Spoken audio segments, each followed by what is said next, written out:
Today we have Krithika with us. Krithika is a leader in the development sector with more than 15 years of experience. She is presently serving as a coach, operations and donor management in Feminist Approach to. Given the number of years that she's invested in this space, she is also mentoring women owned SMEs and has supported women entrepreneurs from Northeast India since the year 2020.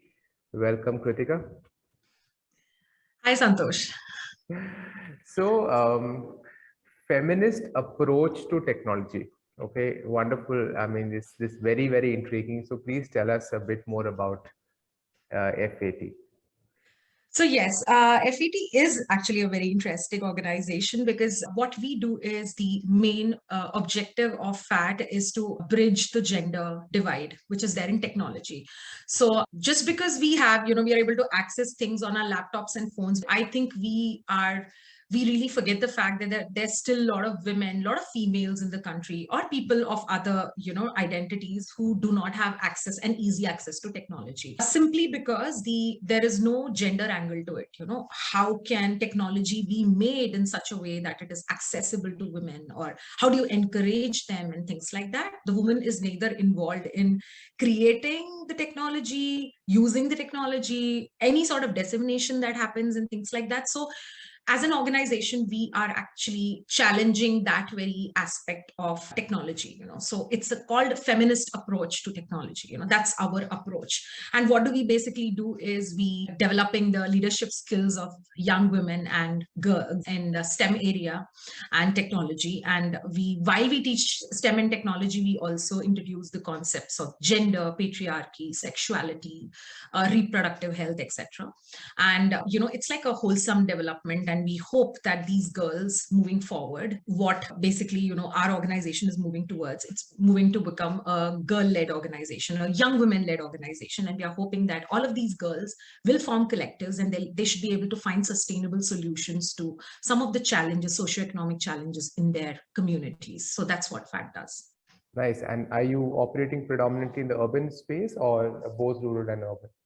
So it's urban, peri-urban, semi-urban, rural, any of the places where we have vulnerable communities, socio-economically backward communities, where we feel that there are female who do not have access to easy access to technology. So it really doesn't matter. So for example, we are present in Delhi, South Delhi, slums, railway colonies and stuff like that.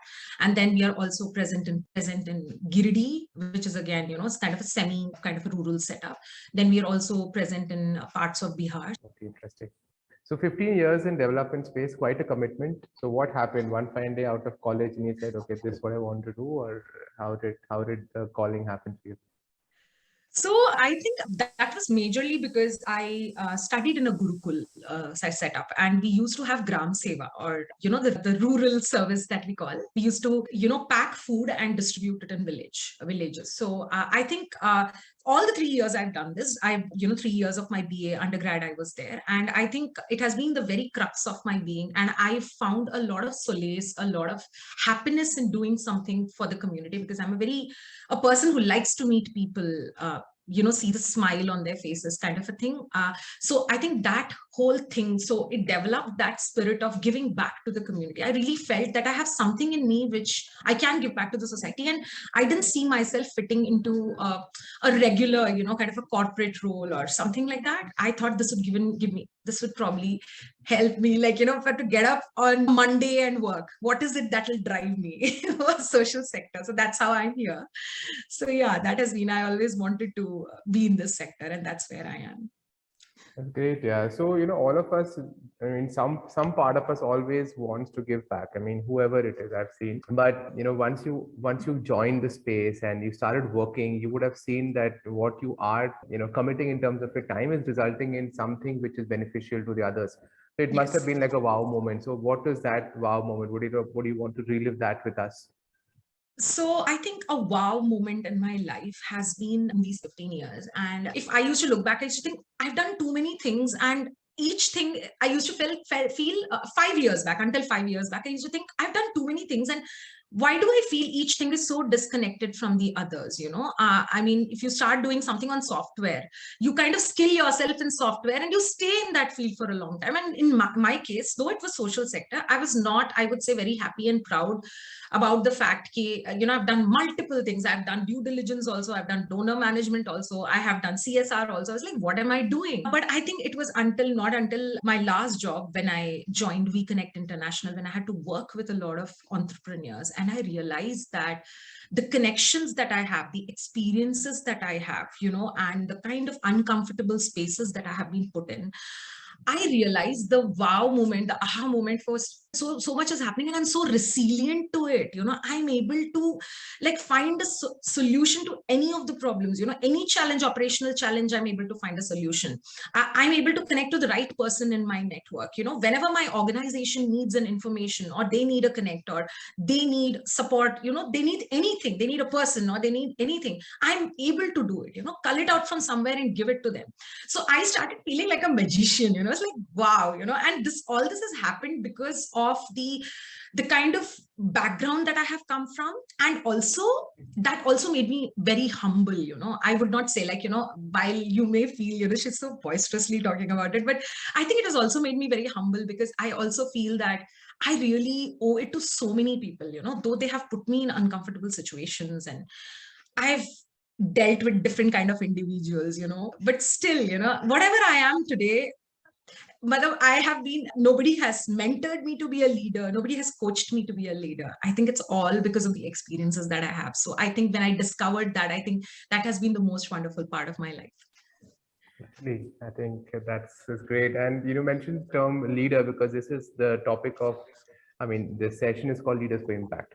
Yeah. And we engage with people in the space, in the social sector, just to understand how is it that they are coping with their day-to-day and their leadership. So when it comes to leadership, there's no leader without people, right? When the term leader itself comes by virtue of people, and you need a lot of people to be part of your journey, because to be as motivated as you and to be as passionate about the cause that you are representing.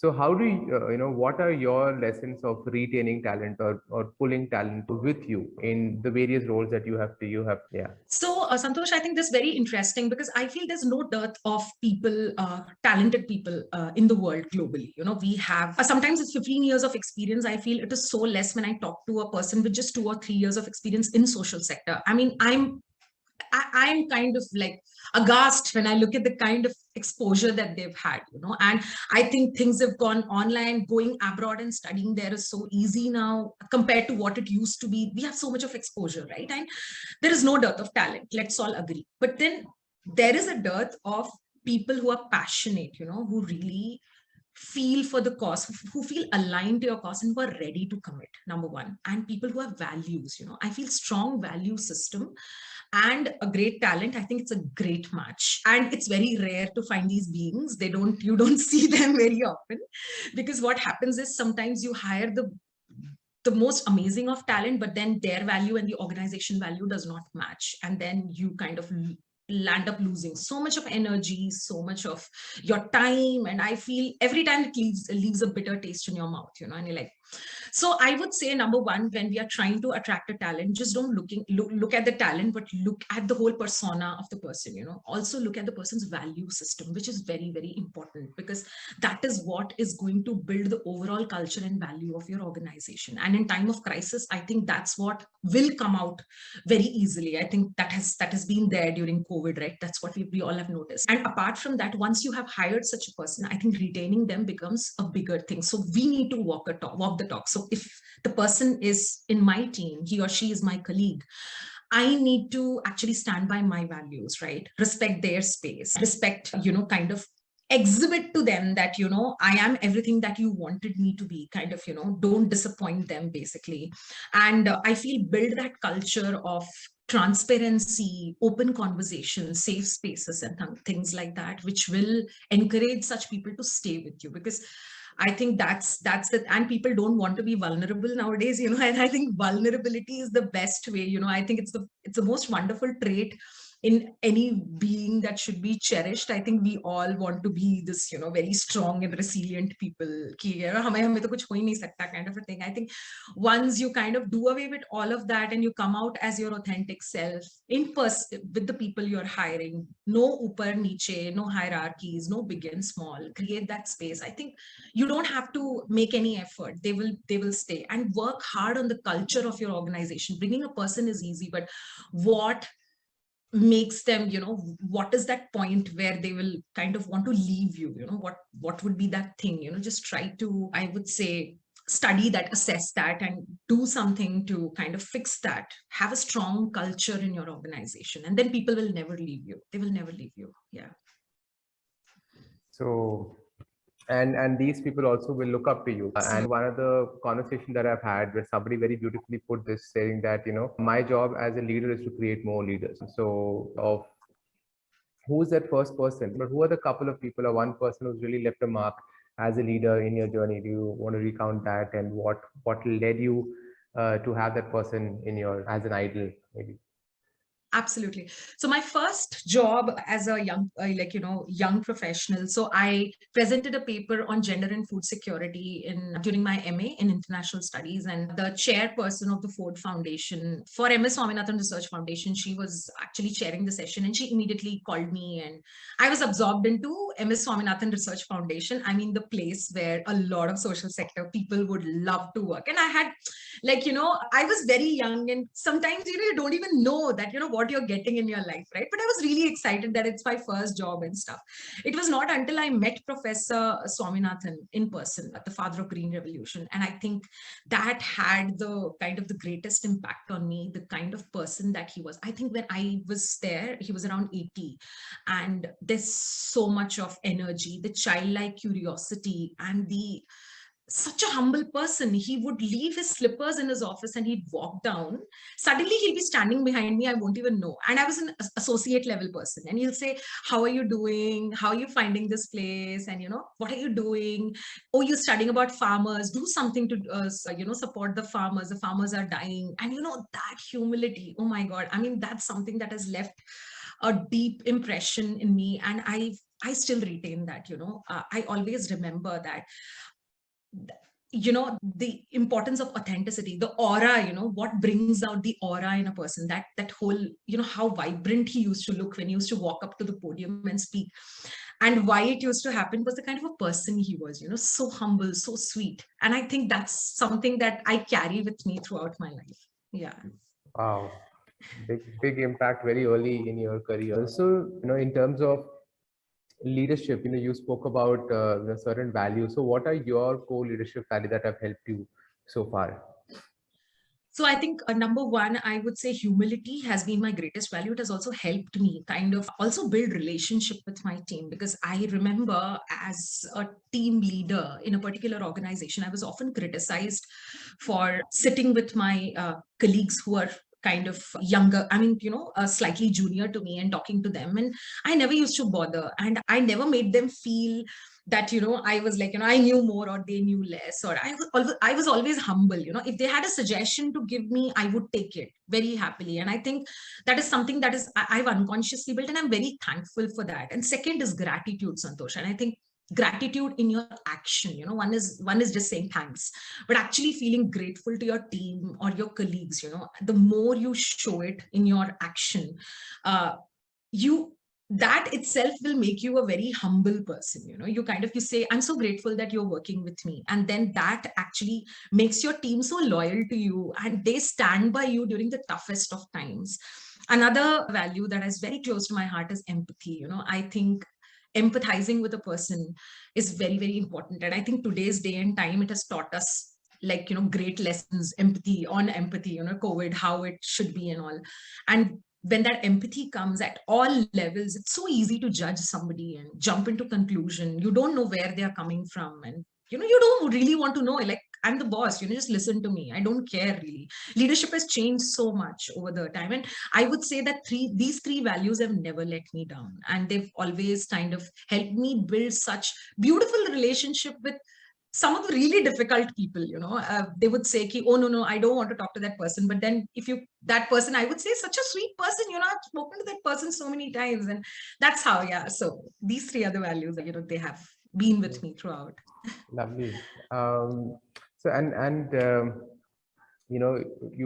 these are great, but at times you, as a leader, you have to take decisions which are not always in favor of people, right? You may have to face those youngsters who really like. So what has been your tough decision in your life? Or have you had to take any?